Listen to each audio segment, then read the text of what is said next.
Hi guys, today on POV, your POV, my POV. Share ko sa inyo yung POV ko.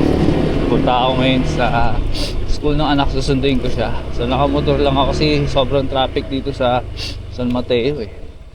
So mas efficient kung magmumotor lang. Sayang oras sa pag 4 wheels. So, malapit lang naman. So dito ako sa Risa Village. Dito kami nakatira. And ganda rito, may mga puno-puno pa, hindi siya flat. Yung pinaka-favorite kong lugar sa area na to. So yan, nakalabas na tayong gate. Daming NMAX anywhere. So, dito sa umaga sobrang traffic na dahil pasukan ng mga estudyante.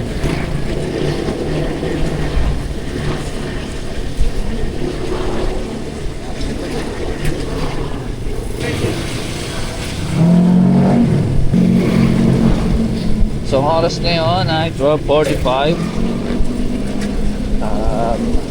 Dapat 1:30 out niya eh. Kaya nagpasundo na siya. Siguro may mga subject na maaga natapos.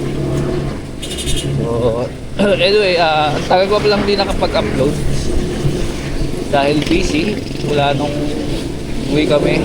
Actually mula nung bago umuwi. Kasi nung nasa trabaho busy na, nung umuwi busy din kasi marami pinagkakaabalahan.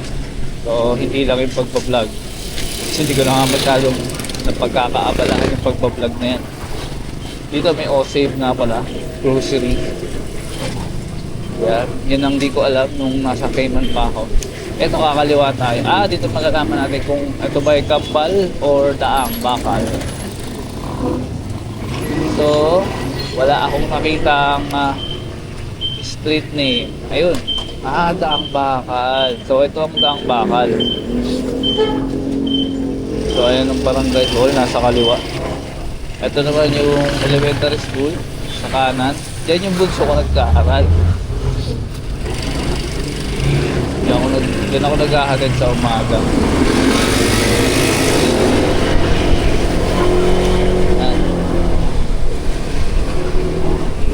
So Kampal Road to.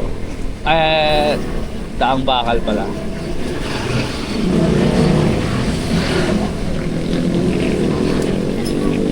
Daang Bakal. Dito tayo lulusot, hindi tayo mag-highway kasi matraffic masyado ron. Although matraffic din naman dito minsan, pero may oras na traffic na sobra. Ayan.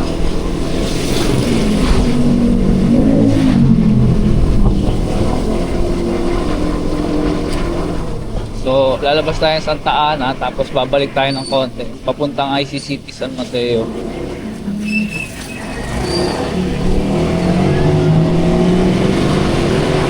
Ito yung dinadaanan namin pagka hatid ko siya sunduin.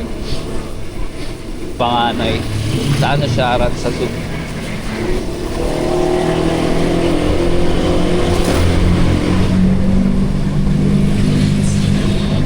Okay ba yung PO na?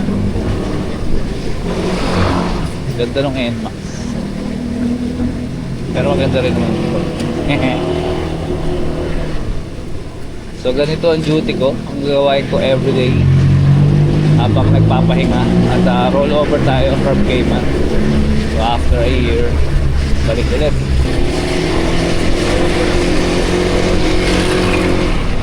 Yan, kahit kung paano patakbo tayo dito mabilis kasi maluwag.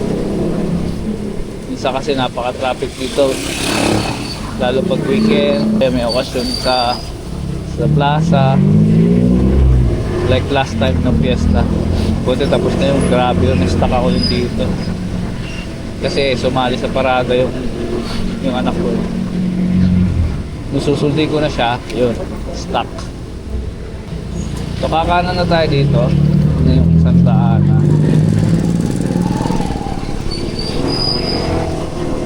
Tapos lalabas tayo ng General Luna Highway or Avenue or Boulevard or Avenue pala. So, malapit na tayo. Konti na lang.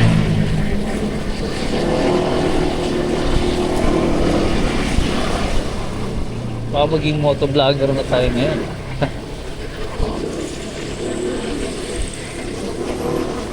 General Luna Avenue pala. Miguel Christ Street daw. May ambulance. Nilubak pa.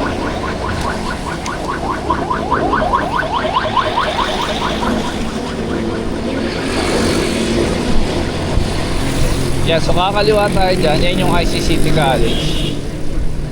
Tapos, dito tayo kakaliwa sa Resurrection. Kaya ito palang barangay Santa Ana. Yung pinuntahan natin, di ba?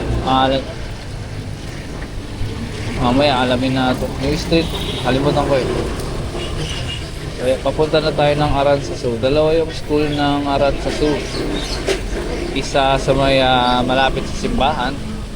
Tapos yung isa dito, Santa Ana. Barangay Santa Ana.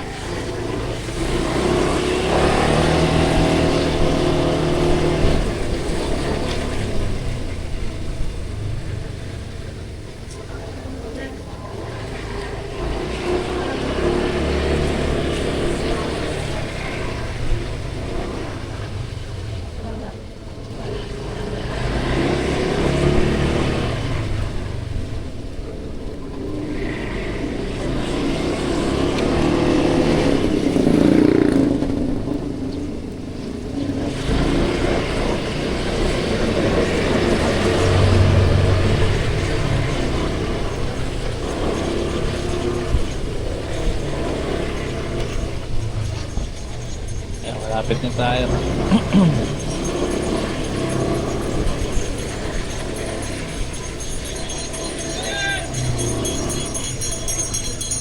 And dito na tayo sa Aranzazu Senior High.